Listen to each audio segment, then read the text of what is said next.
자, 요번 시간은 제 1회 모의고사. 모의고사가 저희가 전체 3회 모의고사가 있고요. 3회 모의고사 중에서 이번 차시할 거는 1회 모의고사와 관련되는 거. 그래서 재무설계 개론, 윤리와 관련되는 이야기를 먼저 하고, 그 다음에 이제 또 그 차시마다 1회를 먼저 하죠. 은퇴, 저하고는 상속, 그 다음 보험. 2회도 마찬가지로 4과목, 3회도 마찬가지로 4과목. 해당하는 부분들 좀 살펴볼 거예요. 모의고사 쪽에 나와 있는 부분들은, 우리가 문제집을 통해서 푼 문제하고 유사한 문제들도 물론 존재합니다. 유사하거나 그런 문제도 존재하지만, 왜냐하면 문제는 정해져 있으니까 거의, 그 교재 안에서 나오는 거니까, 약간 문구만 다르거나, 이렇게 비슷하거나 한 부분들이 있을 텐데, 그럼에도 불구하고, 조금 다른 형태의 유형들도 있다. 그래서 모의고사와 요약 문제는 같이 풀어주는 게 좋다라는 거겠죠. 그래서 모의고사 쪽에도 상당히 좋은 문제들이 많이 있으니까 꼭 풀어봐 달라. 그래서 난 요약 문제 많이 풀었는데 굳이 모의고사 문제까지라고 생각 절대 하지 마시라고. 그렇죠? 예, 다 풀어보셔야 됩니다. 거기에 없는 문제들도 여기 있거든요. 그죠? 이렇게 살짝 오세요라고 하는 문구를 해야, 그죠? 예. 모의고사 문제 일부로 앞에 요약 문제 안 낸 것도 있어요. 그러니까 꼭 모의고사 풀어보세요. 자, 풀어보겠습니다. 재무설계 기록 및 직업 윤리와 관련되는 거. 첫 번째 문항서부터 한번 살펴볼 거고요. 마찬가지로 전체적으로 해당 문항들에 대해서 이야기할 때는 전체적으로 전부 다 뭐를 할 거다? 사지선단 전부 다 읽어가면서 설명을 드릴 거예요. 그래야지 공부가 되는 거니까. 자, 첫 번째. 재무설계와 관련된 설명으로 적절한 건 맞는 걸 골라라. 자, 외환위기 이후 금융업계가 기업 위주로 개편됐다. 자, 외환위기 IMF 이후에 금융업계는 기업만 갖고는 큰일 나겠다라는 생각이 들어서 어떻게 개인에 대한 필요성이 굉장히 강하게 나타났다 그랬죠. 그래서 1번은 틀린 거다. 2번 AFPK 자격을 인증하기 위해서는 교육, 시험, 윤리 요건을 갖춰야 된다. 만약에 여기에 경험 요건이다라는 말이 있었으면 그건 틀린 거지. 경험 요건은 어디서 갖춰야 돼? CFP. 그쵸? AFPK는 이 세 가지 요건만 갖추면 된다. 물론 경험을 갖추고 있으면 훨씬 더 좋죠. 그쵸? 근데 자격 요건으로는. 그래서 맞는 건 2번. 호주, 캐나다, 일본, 한국은 예비 자격으로 AFP 자격을 갖고 있다. 캐나다는 빠지고요. 호주, 일본, 한국이 갖고 있는 자격이고요. CFP 자격은 이제 굉장히 많고, 그쵸? 자격이. 그건 국제 자격이니까, AFPK는 이제 국내에서 주로 이제 이용되는 자격이죠. 그 다음 한국 FP협회는 국내 자격을 인증을 한다. FP협회가 아니고 한국 FPSB에서 하고 있는 거고요. 자, 그래서 1번 문제는 그렇고, 2번 문제. 재무설계사에게 필요한 역량 중에서 전문 기술에 대한 것은 모두 묶은 것. 전문 기술이다라고 하게 되면, 전문 지식은 일단 빠지죠. 그 다음 전문가적 책임은 전문 기술에 해당이 됩니다. 그 다음 커뮤니케이션 스킬에 대한 부분도 전문 기술에 해당이 되고요. 정보 수집, 분석, 통합과 관련되는 건 전문 기술과 관련되는 이야기가 아니죠. 그래서 이 부분은 빠집니다. 그렇기 때문에 전문 기술과 관련되는 건 나번과 다번.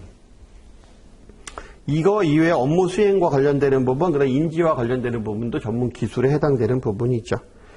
자, 그 다음에 다음 중에서 화폐와 시간 가치에 대한 이해의 설명으로 적절하지 않은 것은, 자, 복리라는 것은 원금의 이자를 더한 금액으로 이자율을 곱해서 다시 이자를 지급하는 방식이다. 즉 이자가 붙는 방식이다라는 거죠.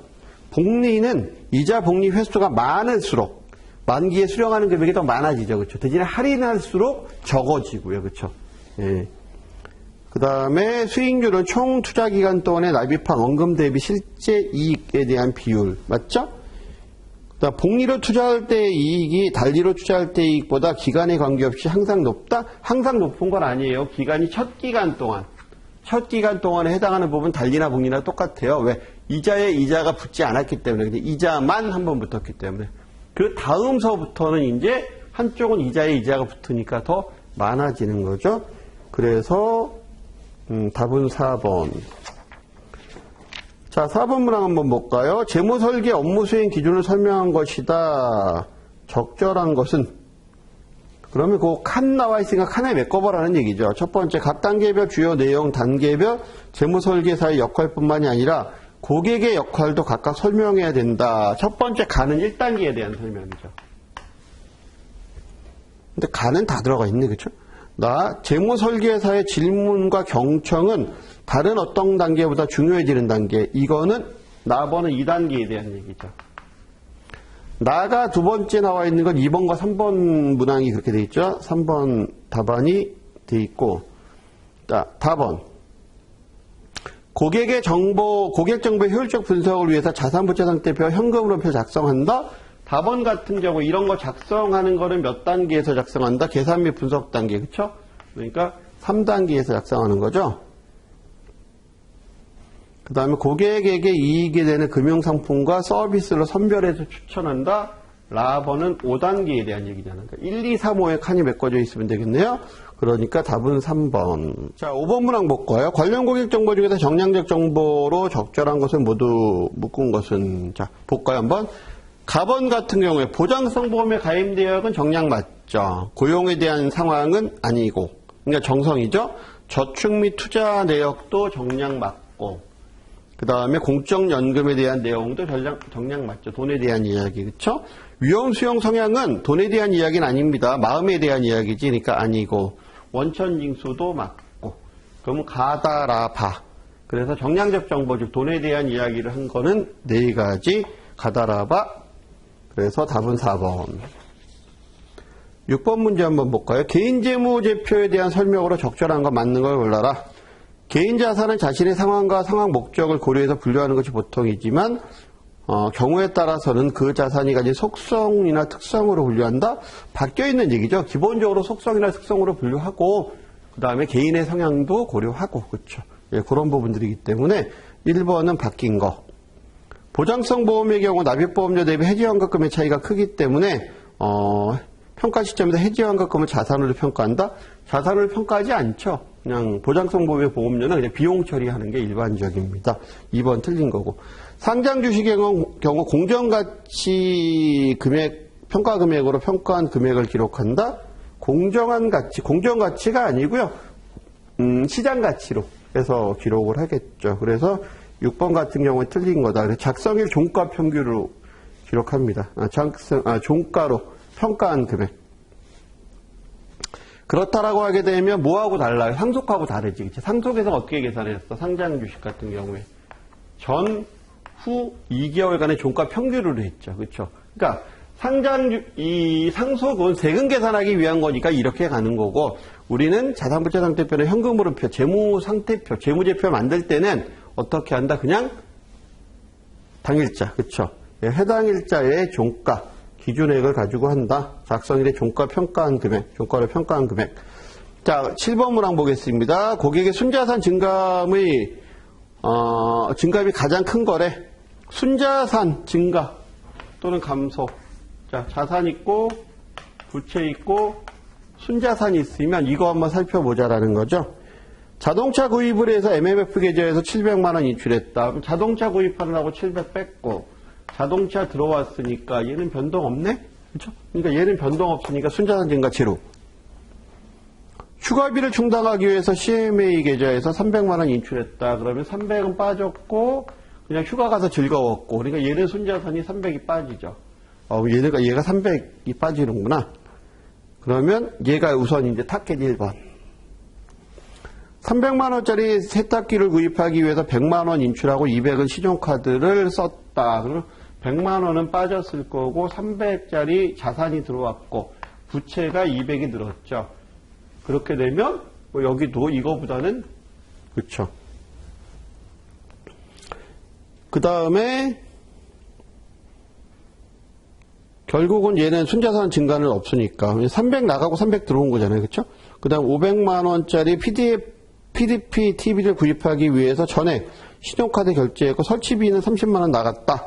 그러면 500만 원 썼고 500만 원 들어왔고 한 거하고 똑같은 거잖아요. 그렇죠? 돈은 얼마 날라갔고 30만 원은 빠졌고 그럼 순자산 줄어든 건 30분이 안 되니까 추석을 맞이해서 보너스 50만 원 예금계좌로 입금됐다는 50 들어온 거니까 순자산 50분이 안 되고, 그러니까 결국은 뭐예요? 납원에 해당하는 부분이 순자산이 가장 크게 움직인 거죠. 그렇죠? 그래서 납원 같은 경우에는 뭐 제가 여기다 다 표시했지만 원래 신용카드에다가 부채 쓰는 거예요. 제가 그냥 이렇게 표시를 한 거지. 그래서 그렇게 됐고, 그래서 헷갈리시면 안 돼요. 자, 8번 문항. 재무상태 분석 및 평가와 관련된 설명으로 가장 적절한 것은 가계수지지표는 총유입 대비 총유출, 총유입 대비 유출이 아니고 소득 대비 지출이죠. 그렇죠? 그래서 평균 소비 성향을 분석할 때는 고정지출과 변동지출, 고정지출과 변동지출이 아니고 소비지출과 비소비지출.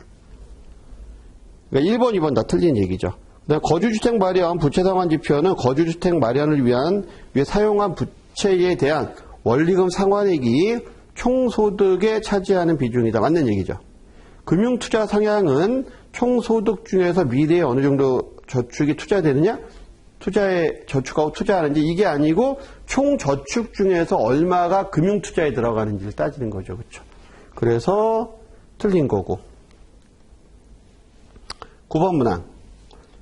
다음은 재무상태 분석 및 평가에 대한 설명으로 가장 적절하지 않은 것은? 자, 보겠습니다. 현금성 자산과 부채가 나와 있고, 현금 흐름이 나와 있고, 고정지출 나오고, 변동지출 나오고. 그러니까 가이드라인을 이렇게 준다라는 거죠. 가이드라인은 외울 필요는 없어요. 대표적인 가이드라인은 몇 개 정도로 우리가 가지고 있는 거는 중요한데, 기본적으로는 이렇게 제시할 거다라는 부분. 이렇게 됐을 때 내용을 좀 살펴보자라는 건데, 첫 번째 뭐예요? 비상예비 자금이 부족한 편이다라고 얘기했으니까 맞느냐? 보장성 보험의 준비 지표는 적절하냐? 그 다음에 금융자산의 금융투자 성향의 지표는 적절하다라고 하는데 진짜 맞는 건지, 아니면 총부채 부담 지표가 적절하지 않다라고 그러는데, 그럼 이 네 가지 중에서 어떤 하나는 적절하지 않은 거잖아. 그러니까 이제 그거 하나만 한번 찾아보죠. 그거 하나 찾으면 나머지는 그냥 여러분들 풀어보세요. 풀이에다 다 해놨으니까. 자, 보게 되면 비상예비자금이 맨 앞이니까 비상예비자금을 한번 봐보죠.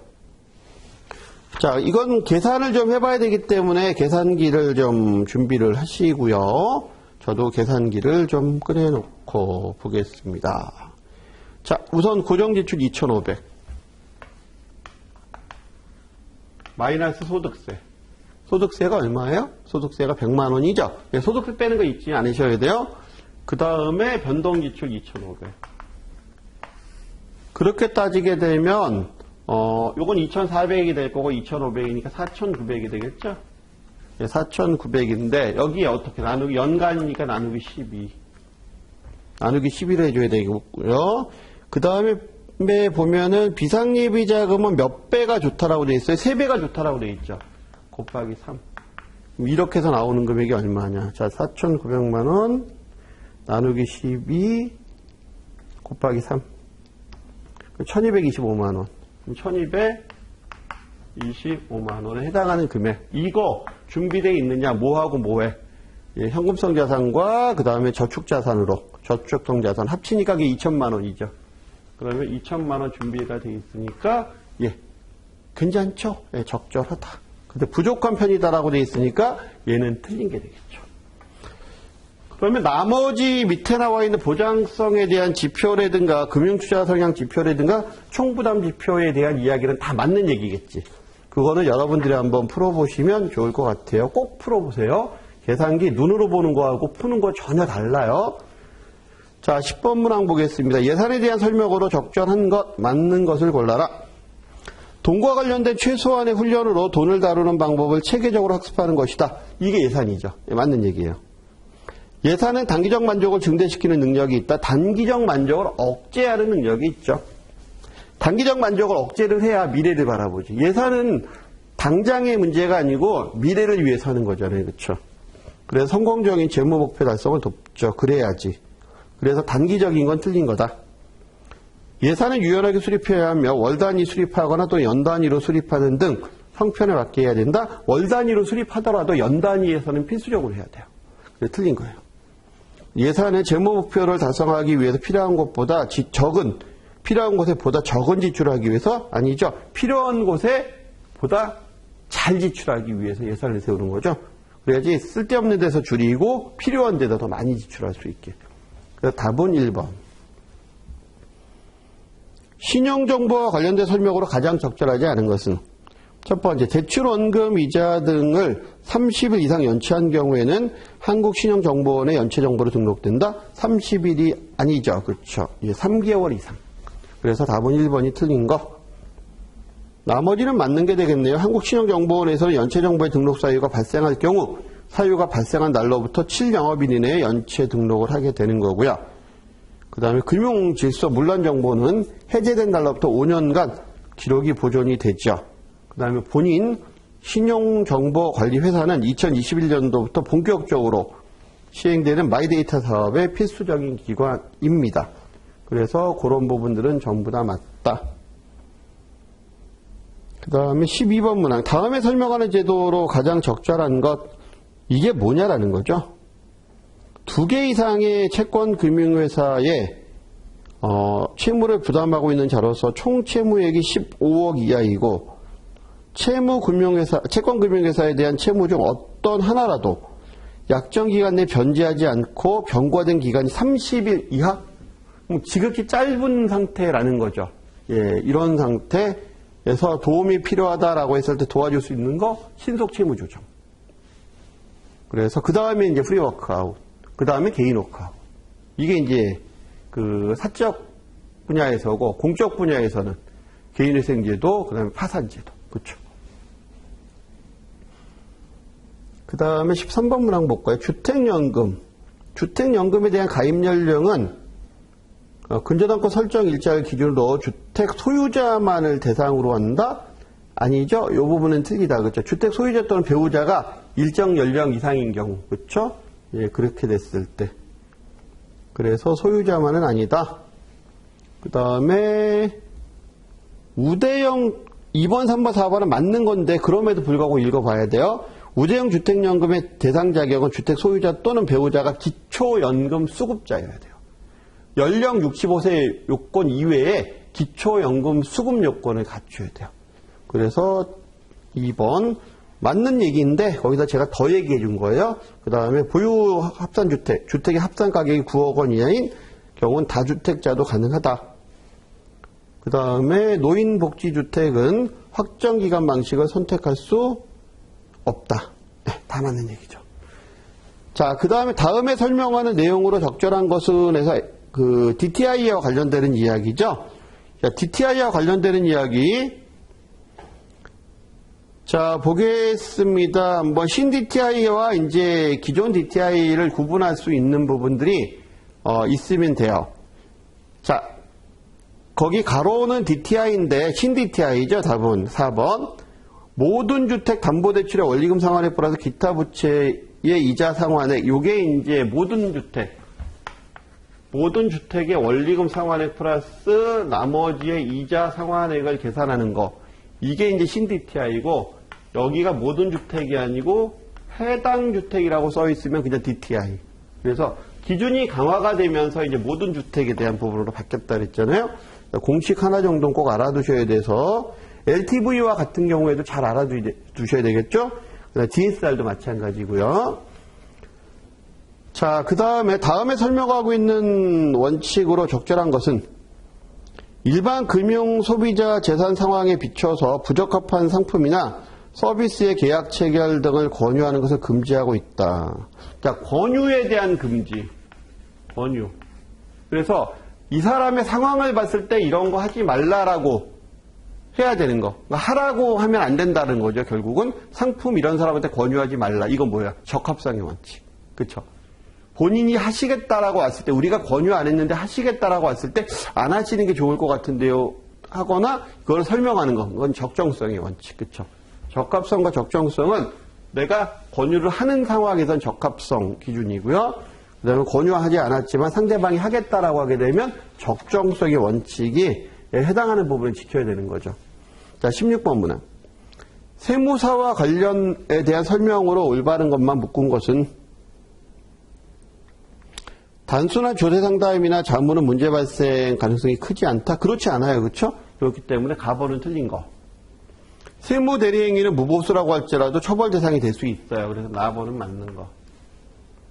무자격자의 세무 대리행위는 5년 이하의 징역이나 5천만 원 이하의 벌금형에 처한다라고 되어 있는데 그렇게 되면 너무 좀 센 것 같죠, 그렇죠? 그래서 3년 이하의 징역 또는 3천만 원 이하의 벌금. 변호사법 위반 같은 경우는 7년 이하의 징역 뭐 이렇게 되는데 여긴 조금은 더 약해요. 그러니까 틀린 거고. 구체적인 세금 계산이나 세무대리 업무는 세무사한테 의뢰하는 게 좋겠죠. 그래서 다 나번과 라번이 맞는 거. 재무설계 업무 수행 과정 중에서 업무 수행 내용이 다른 것. 자, 한번 보죠. 몇 단계에 들어가느냐라는 거. 1단계에서 6단계까지 프로세서가 있는데 그 중에서 몇 단계에 들어가느냐. 재무설계 및 자격인증자 역량에 대한 정보 제공, 업무 수행 범위에 대한 결정, 그 다음에 고객 니즈의 충족 가능성에 대한 결정, 이런 부분들은 전부 1단계에 관련되는 이야기죠. 근데 실행 책임에 대한 상호 협의, 이건 5단계와 관련되는 이야기죠. 그래서 답은 3번. 자, AFPK의 자격 표정 사용에 대한 내용으로 적절한 것. 한번 볼까요? 1번은 맞죠. 그렇죠. 딱 봐도 1번은 맞잖아요. 그렇죠. 2번은 메일 주소나 도메인과 관련해서 쓰면 안 된다라고 돼 있잖아요. 그러니까 이것도 틀린 거고. 소문자. 그렇죠? 그 다음에 홍길동이 AFPK다? 이거는 말이 안 되잖아요. 그렇죠? 그래서 명사와 관련된 이런 부분들은 틀린 거다. 4번. 18번 같은 경우에는 명사형으로 사용하면 안 되는데 이렇게 틀린 부분들. 그렇게 해서 답은 1번. 제가 분명히 부탁을 하나 드린 게 있어요. 뭘 부탁을 드렸냐면 요 문제를 보면서 이제 얘기를 하면 우리 윤리와 관련되는 교재 쪽에 뒤쪽에 가면 부록이 있고 거기 규정 쪽에 보면은 자격표정과 관련해서 그림들이 이쁘게 많이 나와 있다 그랬죠? 그 그림들은 꼭 눈으로 한 번씩은 보세요. 잘된 예와 잘못된 예, 그렇죠? 그건 보시는 게 눈으로 보는 게 귀로 문구로 해서 우리가 아는 거하고 전혀 다를 수 있어요, 그렇죠? 그러니까 꼭 그 모양을 꼭 살펴보시길 바래요. 자, 19번 문항 보겠습니다. 징계 처분에 해당하지 않는 것은 보니까 첫 번째 자격정지, 두 번째 개선공고, 세 번째 비공개 견책, 네 번째 자격 취소되어 있는데 두 번째 개선공고는 징계가 아니죠. 그렇죠? 징계 처분이 아닙니다. 그래서 신고기각이나 개선공고는 징계 처분이 아니다. 그 다음 마지막 징계 규정에 대한 설명으로 20번 문제 적절한 것은 조사위원회는 CFP 자격 인증자와 그 다음에 윤리위원이 포함이 돼야 되죠. 한 명 이상이 반드시. 그렇죠? 그러면서 3명 이상으로 구성이 돼야 된다. 법률 전문가가 아니고 요거는 1번 틀린 거. 그게 틀린 거고요. 징계위원회는 3단계의 심판체계로 구성이 돼 있다. 맞죠? 조사위원회, 신문위원회, 재심위원회 3심이잖아요. 그렇죠? 그래서 맞는 거고 2번은 맞고 그럼 뭐가 틀렸을까? 다음 거는 잠정적 자격정지는 징계 처분이 확정될 때 위원장이 결정에 의해서 6개월 이내에서 결정할 수 있다라고 돼 있는데 그 부분은 잠정적 자격정지 처분 같은 경우에는 징계 처분이 확정되기 전에 확정된 때가 아니고 확정되기 전에 위원장이 결정에 의해서 이제 결정을 하는 거죠. 그러니까 잠정적 자격정지지. 그다음 그러니까 틀린 거고 자격이 취소된 자는 자격 회복 신청이 몇 년간 허용되지 않는다. 예, 자격 취소된 자는 자격 신청 회복 자체가 안 돼요. 그러니까 자격 정지일 경우엔 최대 3년. 자격 취소는 그냥 영구의 자격 박탈. 그렇죠? 그렇게 된다. 자, 여기까지 해서 우리가 재무설계와 관련되는 모의고사 문제를 마쳤습니다. 자, 다음 차시에 뵙겠습니다. 수고하셨습니다.